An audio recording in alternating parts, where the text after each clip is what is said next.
Like other ancient epic poems, the Iliad presents its subject clearly from the outset. Indeed, I disagree with this first statement. It's clearly not the case, nor the truth. Most of the information to make that a true fact is entirely missing from the story. And unless you know what it is already, it is clear this statement is suggesting if you have trouble in understanding most of the story is missing here, so it's known by the person making the statement and why they stated it as a fact from the start. Will in the poem names its focus in the opening word, rage of Achilles.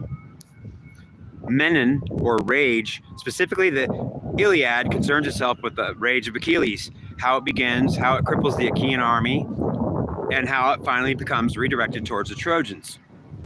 The rage of Achilles was the rage of a goddess, and specifically Hera and Minerva being the two and the source of the rage of Achilles. It is interesting to note that Thetis is the mother of Achilles. She is also not mad or the source of his rage.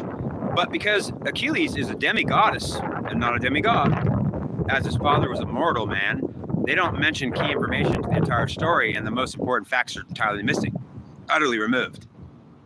The fact the rage of Achilles came from his association with the goddesses, being the son of a goddess, Thetis, who is not actually the source or reason other than she is a goddess and she is his mother.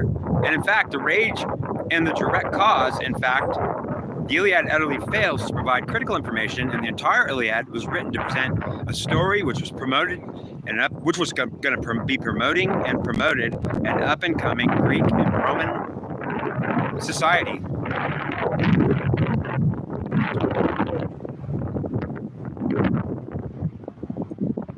I lost my place. I apologize. Hang on. I'm trying to find my place again. I looked at the camera. I don't want to talk. I'm not talking. I want to read only. It's very important. I'm trying right now. Okay. Okay. Now, Thetis, who is not actually the source of reason other than she is a goddess and is his mother. And in fact, Minerva and Hera are the source and the reason for his rage. The direct cause, in fact, the Iliad utterly fails to provide critical information, and the entire Iliad was written to present a story which promoted an up-and-coming Greek and Roman society to flourish and thrive across the world as the only and largest empire of greatness ever to exist. The poet version has to invoke the muse, and in the poetic version of the Iliad, there's two versions of the Iliad. It's either poetic version, it's in rhymes, the story, or it's actually just told like narrated, not rhyming. That is, in fact, they only invokes the mute entity, which is the spiritual embodiment of the anger and rage of the goddesses.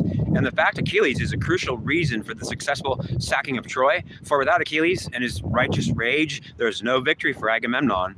For he is neither bound by the responsibility of the invoking of the muse, something Agamemnon would refuse to do, and there is no righteous anger coming from Agamemnon. He is neither a demigoddess nor empathetic or sympathetic to the divine feminine cause. In fact, Agamemnon is an opinion of his god Zeus. He feels as his god does, as king over an empire, silly wives and daughters imagining they can be goddesses or divine was something he was not supporting. And the goddesses did not have a presence of mind with him, nor did he with them. He murdered his own daughter in a ritual sacrifice prior to the army flying to Troy. To guarantee his success, ironically, it somewhat had some truth to it, and it was a direct reason for why Agamemnon would be murdered by his wife at the welcoming reception on his safe return home. He had to hurry up and safely return home to get quickly murdered and die for killing his daughter, and it was also in the plan from the very start and beginning. From the day he would depart to go off to Troy with his large army and fleet, with his promise of successfully sacking Troy for killing his own daughter and ritual sacrifice, he was also promised a safe, speedy return home. Most of the entire fleet never made it home, actually. In fact, very few of the massive navy ever made it back home. The largest part of Agamemnon's Achaean army and navy, ships of thousands of ships, and the largest fleet ever assembled, the largest part of most of his navy was destroyed by storms or blown or capsized ships. Or blown off course at the direction of the goddess Athena. who only promised Agamemnon a safe passage back home, for she wanted to hurry up and get him back home safely to kill him when he returned home. After all, he was a man who looked down upon the goddesses as imprudent, misbehaving daughters that deserved a good beating, perhaps, for interfering with his own Zeus-like King Agamemnon godlike status. He felt like he and his god only deserve an opinion of Zeus himself, perhaps, but Zeus could afford to deny his wife and daughter where they attempted to exceed and overrule his authority. They often did challenge Hera and Minerva, often indeed did incur the wrath of their dad Zeus. As the king of gods and goddesses, he had no equals, and they were clearly aware and only while, with the permission of Zeus and his blessings, were the goddesses even allowed to participate in the world of men, in Zeus's world. So Zeus I'm not going to comment, sorry, I'm going to keep reading. Unfortunately for King Agamemnon, being a true zealot, worshippers and he was loyal to Zeus, although Zeus may have loved the king for his dedication and loyalty to the king and the god alone. The fact Agamemnon both acted and problem was actually also thought he was Zeus himself. Okay? At least felt like it, at least that he was Zeus. And his fatal flaw: he was not the father of Hera or the husband of Hera, and not the father of Minerva, the main goddess Hera in the realms, nor his father Minerva, who was not anything other than truly offended at the way Zeus in King Agamemnon's body talked to her high priestesses. And Agamemnon thought about as much love, or had about as much love for the two main goddesses Minerva and Hera as he did his daughter when he placed a knife to her throat and killed his own daughter. The small print he failed to observe was, and be betrayed and murdered for doing it at all. It was the way they would rid themselves, him, of the king, and avoid the wrath of their father, and also get back at him in some way too. Although the Trojan War as a whole figures prominently into the work, this larger conflict ultimately provides the last text with the background rather than subject matter. By the time Achilles and Agamemnon enter into their quarrel, the Trojan War has been going on for nearly 10 years. Achilles' absence from battle, on the other hand, lasts only a matter of days. And the epic ends soon after his return. The poem describes neither the origins nor the end of the war. The reasons the last statement is true is most of all the relevant information about the actual truth regarding the origins of the war, anger and rage of the goddesses, and their way to describe the demigoddess Achilles and his rage at all. He may come into contact with, it was on either side. He was on either side, and the goddesses, or the man Achilles, the goddess man Achilles, until by the goddesses, right? Now it was something I may not fail to get credit for. So understand that I'm telling you that the goddesses were why Achilles was mad and why Achilles had any right to sack Troy. Because if anybody had the right to go and sack Troy and say, you don't have a right to exist, I'm going to kill your prince, I'm going to kill your, who could do it? They had to be spiritually righteous. Oh, here I go. I'm sorry, I failed. I got to read this and shut my mouth. Sorry. Wow, it's hard not to put my own commenting in. All right, here I go. I'm going back to reading it. I apologize. Nor more importantly, upon my publishing this work, that's great too, someone quickly copyrights it and publishes it first. That frames Achilles' wrath. Instead, who really gets credit for anything? They might imagine themselves also wise and intelligent to author up. No idea I was ever thought was my own, did I think, sourced from a divine blessing. The god or goddess gives the person the information they receive. They seem to so excitedly think it up, or think up what a great idea it is to have the divine whispering in my ear what I seem to think me and my ego so cleverly authored up. And with not even a thank you, I am privileged to be aware I'm not smart enough to author up such greatness. The reason for the cleverness and the excitement I felt while the divine whispering in my ears was so not heard, yet felt with cleverness. I could ever be so smart, felt clever to me that they could even be my idea. So what a great idea. I'm a genius. I just thought of this up. Well, that's just because It's not my idea. It's a divine whispering in my ear, and I don't even know it. So thank you. It's not my idea. It's their idea. Oops. I'm sorry. I just blew it again. Okay, back to the text. I apologize. My purpose here is to read this and shut my mouth, and I failed over 5 times already. Okay, let's go back. Okay. It scrutinizes the origins and the end of this wrath, thus narrowing the scope of the poem from a larger conflict between warring peoples to a smaller one between warring individuals the last couple lines was a way to say, this last couple lines was a way to say, I'm not telling you everything, but at least King Agamemnon's version of the Iliad was the one the Iliad was provided to you. Don't think I accuse King Agamemnon of being the author of the Iliad itself. He was only chief king editor after Homer turned over in his grave 33 times plus once more, just for good measure. Very few will be legends in their own time, and many more in their own minds. Made Homer roll over in his grave times plus once more for good measure. It wasn't King Agamemnon's himself for destroying the Iliad and omitting all the parts that were important, over half of the entire works having been utterly removed, to be forever after left out. But the select few who would know for the next several millennia to come could feel really special for being so goddess damn clever. And I'm finding only one God world, in a one God world, not too long after, was merited perhaps 100% for some of the devious ways the spirit of the divine feminine acts, and women would become angry enough that the Iliad, where the myth ends and reality begins, the time goddesses were so powerful, and the world of men ended with the war of Troy, and mythology too. Not by coincidence, which, if you happen to be privy to the fact mythology is thought to be a part of our history, not perhaps anything that really ever happened. Actually, after all, who really knows that after the war of Troy ended, the gods and goddesses disappeared completely and utterly from the world forever, never to return, and from men in their world. And our current time in history started to begin after mythology ended, or mythological times ended. Our reality of our current times begins in a present intangible truth. Before the Trojan War is now thought to be too intangible to us to really believe, since now we still have our gods and goddesses with us, just like before, and the works ended with the fall of Troy, and then began again as the tangible fact. The gods are an obvious singularity. One should appreciate if they're wanting to be one and with each other, and in our current reality, it's only real. Your relationship with God is not a tangible fact.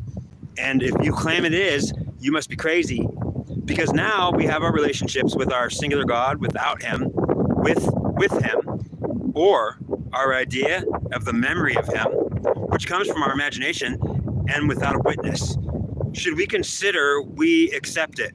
Odysseus, the king of Ithaca, would be the singular factor or variable which changed both the collective intelligence for mankind and altered the entire course of human history, and so dramatically, we should fall off our chairs and roll around across the floor at least once to warrant the necessary response Odysseus causes to the world, and all at once, the entire human spiritual collective falling out of their chairs in disbelief and a mass effect spectacle of the entire world. Truly, in the 20th year or so after he finally returns home, to be utterly disappointed in Athena, his goddess, and in fact, that he was an exclusive representative for the masculine collective's idea, an exclusive representative for the whole collective. In Odysseus, in his mind, how men may accept worshiping goddesses in the future would have everything to do with what Odysseus would think in the end. So Odysseus would give the world of men and all of masculine collective ability their opinions on whether they should feel like they should allow a goddess to think they could worship a goddess. Should we do it? Should we even consider it? Well, Odysseus, the king of Ithaca, was the one that would lead the opinion. Whatever he thought was what the whole world of men in the collective would think and decide to do. They would actually have their opinions based upon him. He was leading it. His spirit was the one in charge, and whatever he thought is what we think. Oops, sorry, I blew it again. I commented on it. I'm gonna get back to the story. Oh, that's like the 19th time I can't read a story and just read it. I have to comment. It's part of my problem. I'm sorry. I apologize. It's like I want you to understand fully. I don't want to leave anything out. I want to give you a full understanding. It's important you know.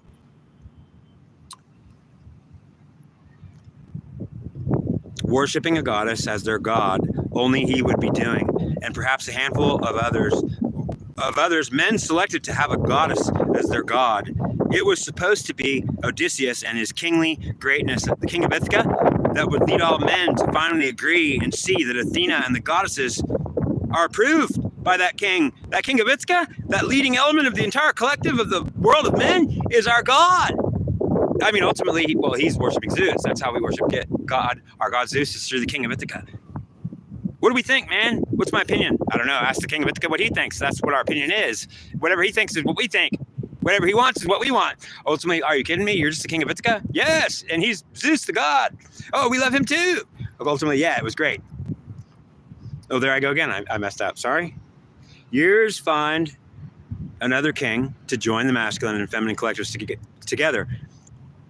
So once Zeus came and said, years tried to warn Athena that he's going to fail to join the feminine and masculine collectives, darling. Once he said to his daughter Minerva, darling, vixen daughter of mine, that man needs to die.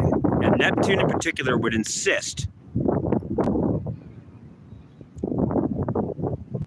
and agree. And even Zeus, being the king of the gods and could really do whatever he wanted without anyone's permission, felt very hard pressed by Athena. When Athena felt very hard pressed to just kill the man, since Odysseus incurred the wrath of Neptune utterly, and all the goddesses save Athena and Minerva even liked him a little bit.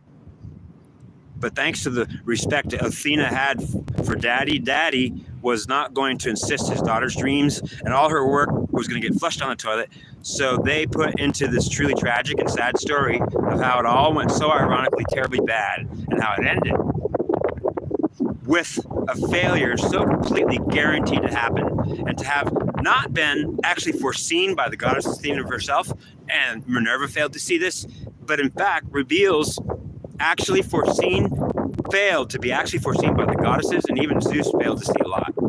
And from all the gods and goddesses who would be as surprised as you can imagine, they never foresaw a lot of shit. You can imagine those goddesses and gods were like, we didn't see that coming. We did not see that coming. Let me tell you something. If you knew the truth and you saw it and you knew all the details and the secret parts, what you got to understand is the gods, all the goddesses and the gods, they often and commonly made mistakes, didn't foresee stuff, and didn't know everything, and they certainly didn't know what was going to happen next. Are you kidding me? We're presenting like Zeus to be all-knowing. So there was so much Zeus was like, I didn't know that was going to happen.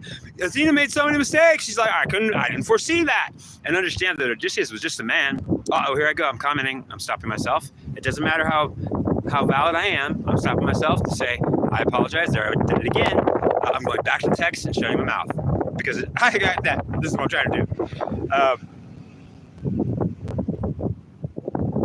Even from all the gods and goddesses who would be as surprised as you can ever imagine, the entire story might actually end that Zeus would warn Athena 20 years of suffering will compromise Odysseus' mind from being able to complete his mission, being he was told nothing about any of this and also knew nothing as to the actual reasons he was even fighting his mission in Troy, or being he was told nothing about any of this and also knew nothing about it as to the actual reason he was even fighting or in this war at all.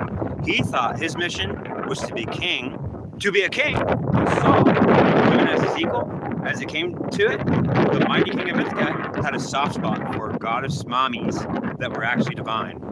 And in a world of men, he was a rare king who could agree to follow Athena just because she was the daughter of the king of all gods, Zeus. And if she liked him so much, he would feel the respect that he had for her and her father Zeus. And the fact Zeus never came down from Mount Olympus to hang out with Odysseus or even talk to him, because Odysseus never even talked to or saw Zeus or ever. He was aware his daughter showed up right before the war started and was starting to play buddy-buddy with Odysseus, the king of Ithaca.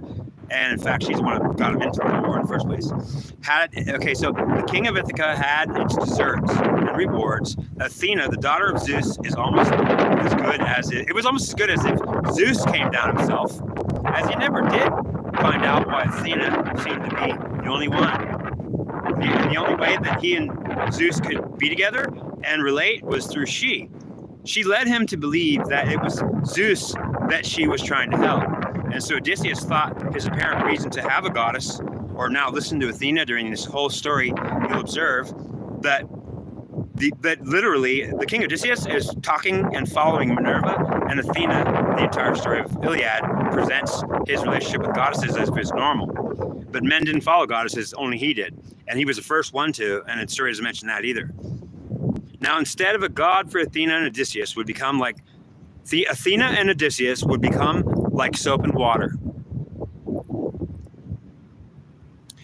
They would become like soap and water to the world of men who wouldn't agree to use the soap if it was Athena. But if not Athena, agreed to use just the water, and Odysseus must have felt his influence over the world of men might be strong enough to, as a whole, affect the entire collective.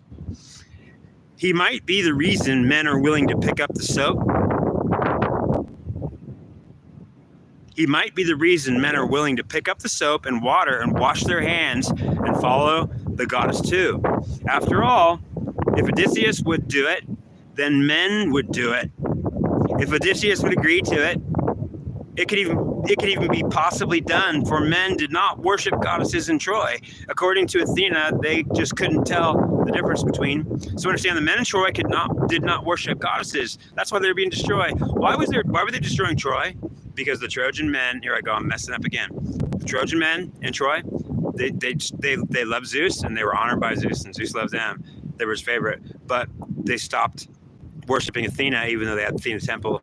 The Trojan men, all the collective of the Trojan, which was the greatest ever, well, the goddesses said the Trojans are leaving us out of the entire thing. All the wives of the Trojan men, all the women in the entire Trojan culture and society can't even be divine. They're not even allowed to be. They just have to be wives and daughters. The Trojan husbands won't recognize any woman as being important other than you're my wife, you're my daughter. Don't think you could be a goddess. Understand, the goddesses enraged Hera and Minerva particularly, and now enraged Achilles because he's like, yeah, I'm a demi-goddess. Don't tell me I don't feel the rage of the goddesses, but my mom's not mad. And she wasn't. So it's a strange story. There I go again, messed up. Dennis, get back to the story. Shut your mouth and read the story. Okay. Whatever came out. Okay. Odysseus must have felt his influence over the world of men might be strong enough to, as a whole, of his influence over the entire collective, he might be the reason men are willing to pick up the soap and water and wash their hands and follow the goddess, too. After all, if Odysseus would do it, then men would do it. If Odysseus would agree with it, then men would agree with it. And to worship the goddesses in Troy, according to Athena, the Trojan men just couldn't tell the difference between the great Zeus, the king of all the gods, and the goddesses, and whatever came out of his forehead. When Athena was born, we're talking about Athena the goddess, when Athena was born wearing full armor and with a sword in hand coming out of her father Zeus's forehead. Born from her father and straight from out of his forehead did she come. When she was born, even something Zeus wasn't aware of or didn't know about, until the splitting headache he was having left him with no choice but to ask Hephaestus, also a god, to grab his axe and give him a good smack on the forehead, to chop and split his forehead in half. He said, something's in my head trying to get out, and freaking out. He didn't know what it was, but he knew. Yeah, he said, Hephaestus, chop my head open. There's something in, attempting to panic and escape. I need my head chopped open so I could pull my head apart and pull it out. And Zeus was a god, so it wasn't going to kill him. Something was in his head, and he had to get it out. He just knew it. So they actually chopped Zeus's head in half, pulled it open to get to his brain, and Athena jumped out in full armor with a sword in her hand and said, hi, I'm your daughter, born from your forehead, you great father of gods. And Zeus said, oh my God, I just had a baby.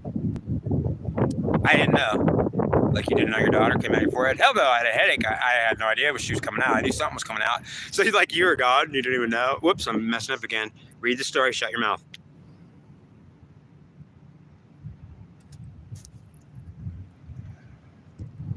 Wearing full armor and sword in hand, Athena herself, born from her father and straight from out of the forehead, did she come. When she was born, Zeus was not aware of this or knew nothing about it until the splitting headache he had, leaving him no choice but to ask Hephaestus, also a god, to grab his axe, split his head open, and give him a good smack in the forehead. To get out whatever he was aware was trying to escape from inside his skull. It makes me wonder, when Athena popped out like a soldier in full battle array, if he had known gods can have babies too.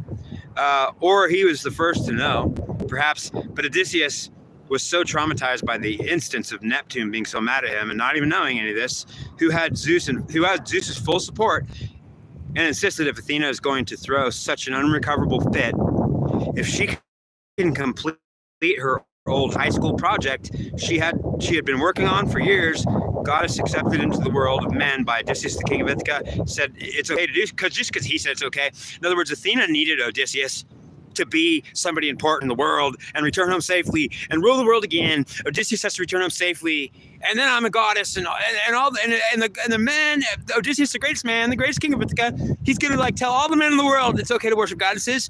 Athena's my goddess. She's absolutely great. So ultimately, Athena's whole thing, she's using Odysseus and trying to be his friend, rescued him 1,000 times, saved his ass 1,000,000 times. But ultimately, her relationship with him was she wanted to use him so she could make the world of men accept goddesses. And ultimately, he was going to do it. He didn't know anything about it. Do you know that he had no idea what she was doing, why she was his friend? All he knew was that Zeus was who he worshipped, and she was the daughter of Zeus. He was honored she showed up. And when she did, she showed up to be his best friend. King of Ithaca, God showed up at his front porch saying, my dad is Zeus, you know that? Okay, I'll do whatever you want. I wished I could meet your dad. I want his autograph someday. He won't even talk to me. I've never seen him before. Yeah, he doesn't talk to the world of men much. He's up on Olympus doing important things. I know, but I got a goddess visit me. That's pretty special. All right, Dennis, shut up. Close your mouth. It's okay, but you're not supposed to be talking. You're supposed to be reading. All right, I'm sorry.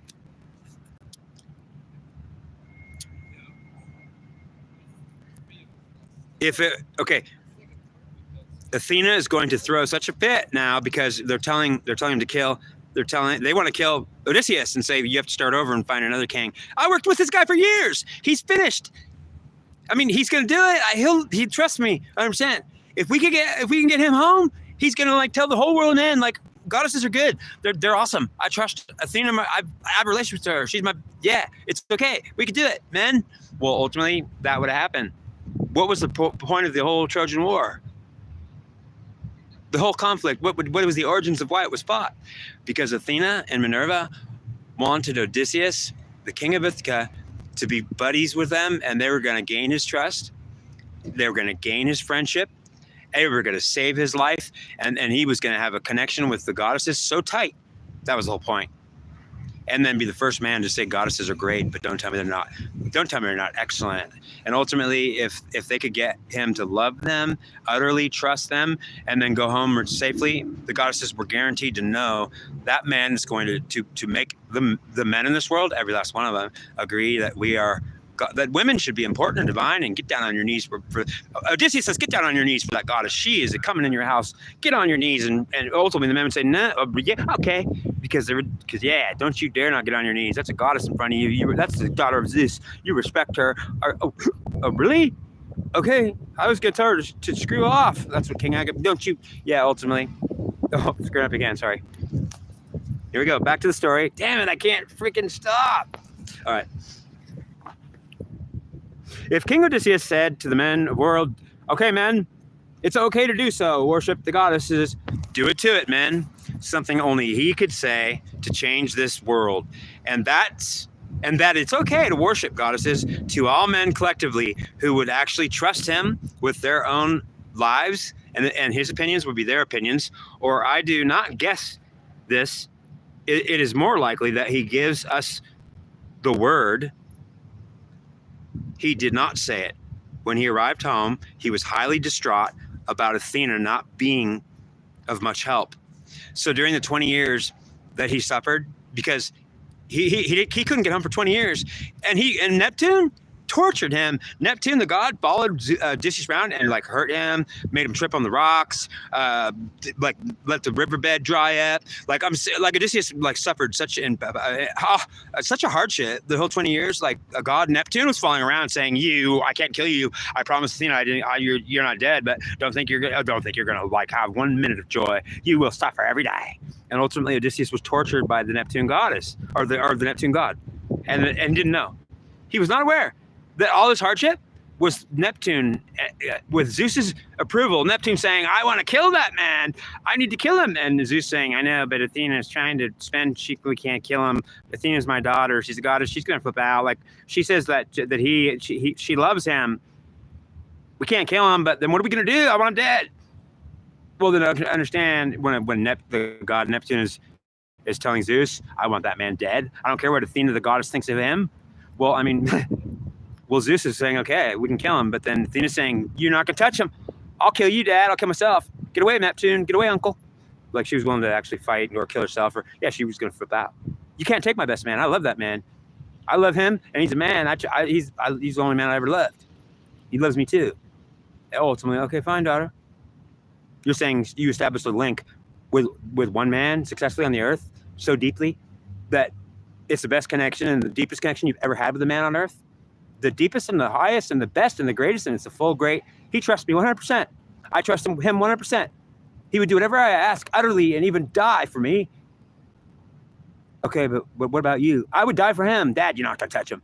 I would die for him if he's going to die for me. He's the one man, the only connection I have with the world of men.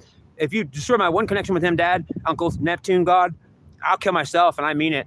And I'll freak out and destroy everything. I'll destroy this whole thing. Ultimately, are you really that? Okay, fine. 20 years of total torturous hell is the sentence we're going to actually commit upon him. And if he freaking even bitches one bit, we're going to be so mad. All right, shut up, Dennis. Now close your mouth and read. Oh, I'm sorry. Back to the text, Dennis. Don't be trying to explain it. Just read the text. Don't open your mouth. Okay, sorry.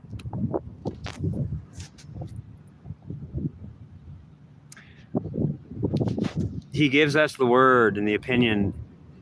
When he arrived home, he was highly distraught about Athena not being of much help. For his suffering torture session, Neptune and Zeus put him under. He didn't know about it. What's so sad about this story was without his approval, the king, Ithaca, was going to possibly ruin her plan. For he utterly knew nothing about it. She never told him any of it. She never told him a thing. And that is not the sad part. If it wasn't for Athena's willingness to be so stubborn like a rock, and she was going to refuse to agree to kill him, and it was like a high school project to her. Basically, she knew Odysseus was actually 100% loyal to her, at least so far, and 100% trusted her, that he would die for her, and he loved her too. And she loved him as well then too, and trusted him 100%.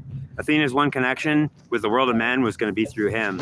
And he was already the man for the job, to open the world of goddesses to the world of men. The man, and she knew he was the man who he already completed the mission. He already was like, it's time to get him home. And no, but 20 years of torture first. She wanted to get him home.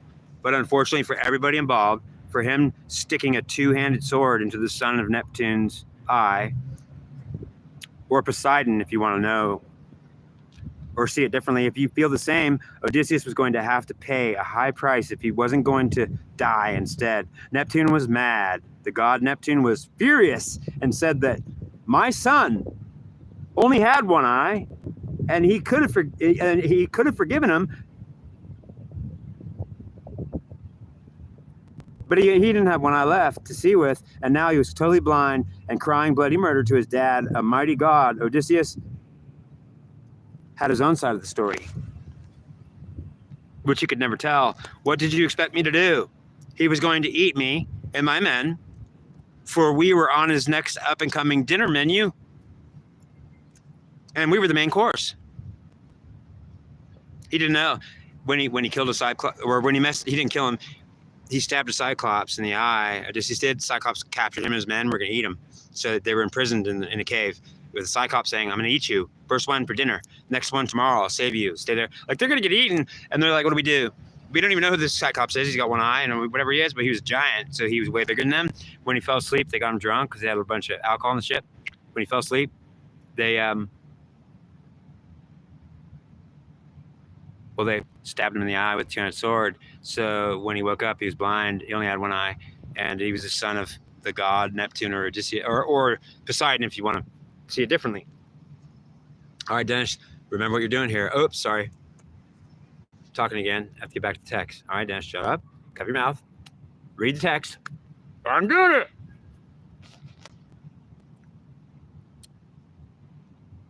He would also have argued that his son only had one eye. And Odysseus would agree that he had no choice but to do the dirty deed. He was never going to get to tell a side of the story, yet Zeus warned Athena the 20 years of torture that Zeus approved of Neptune to inflict upon him. If he couldn't kill him, Odysseus thought Athena should be able to give him some help, to save him. And she had her hands tied. She was trying to save his life by agreeing to allow them to torture him for 20 years or so. Before she could save his life by bringing him home, to help him get home, she already knew he would be the man for the job, and it would still work. Her diabolical plan, she should have told him. She told him not a word. Odysseus knew nothing about this. And when he prayed for help for 20 years to Athena, help me, goddess, I'm trying to get home. And she spent the entire 20 years helping him, babysitting him so many ways and so many times. She led him to places to save him. And that he would be safer in, like when he lived with a goddess for a few years during the 20 years of torture and actually got good behavior, didn't get attacked so much. She saved him countless times and followed him secretly around, watching him for 20 years. She babysat that man on his torture session, and he knew nothing about the fact that he was even being punished at the insistence of the gods, or that they tried to convince Athena to kill him. Or if she wouldn't kill him, they wanted to be glad to do it. Yet he would know nothing about this, and his lack of understanding was not his fault. He thought she was not helping him, for he assumed a goddess in a goddess is a goddess. Why torture me and then show up to help me too and pretend to be my friend?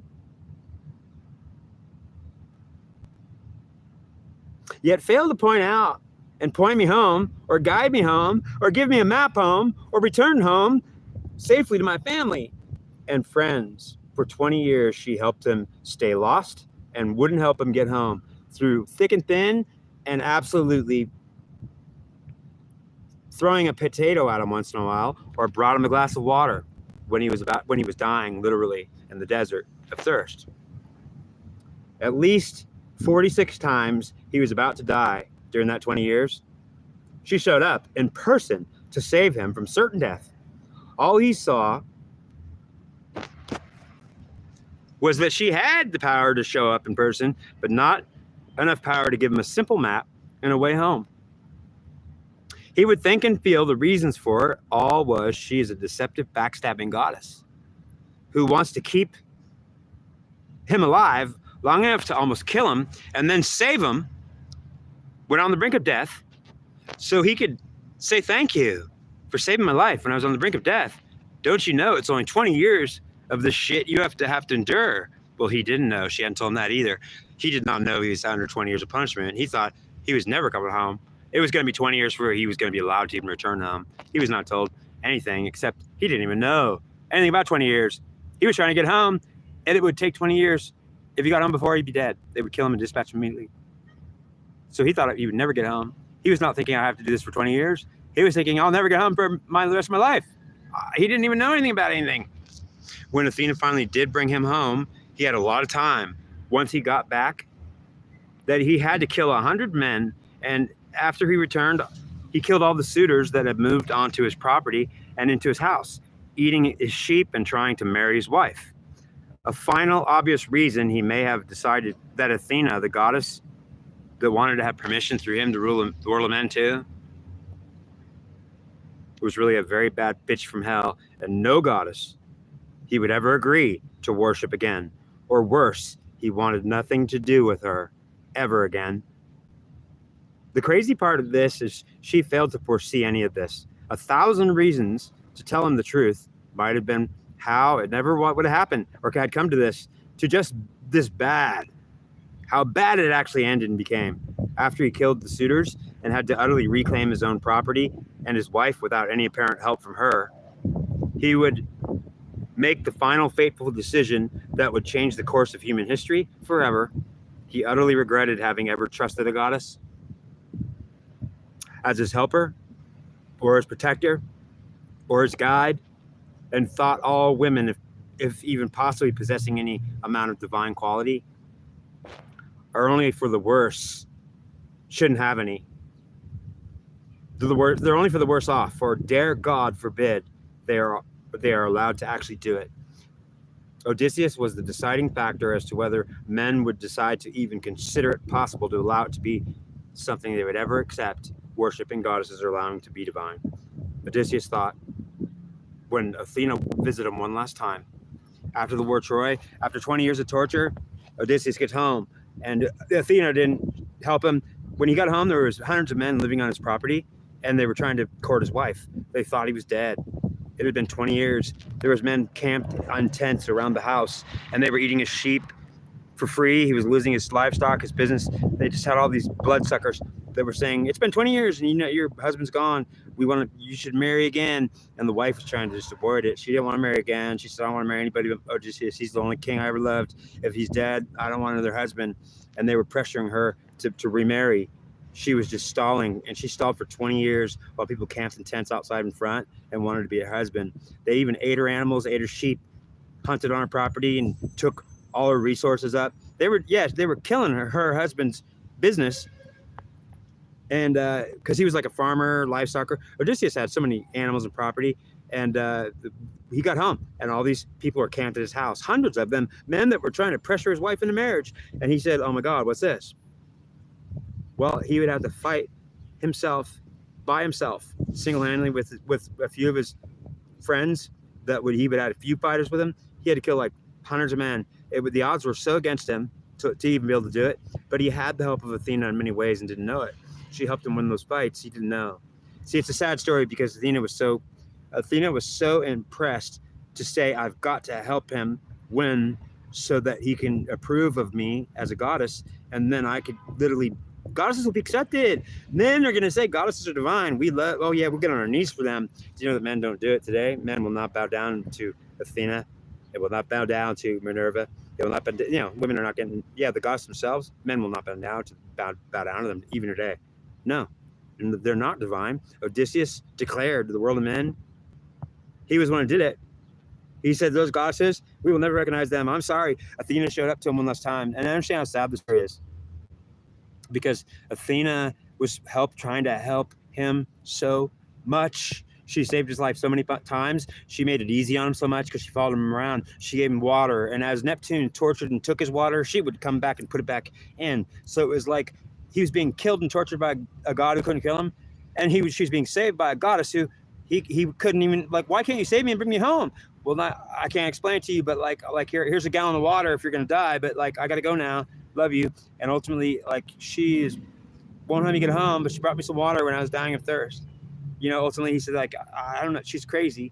And ultimately, when he was killing the suitors, he fought hundreds of them at once, him single-handedly with like 5 guys. And like, he won.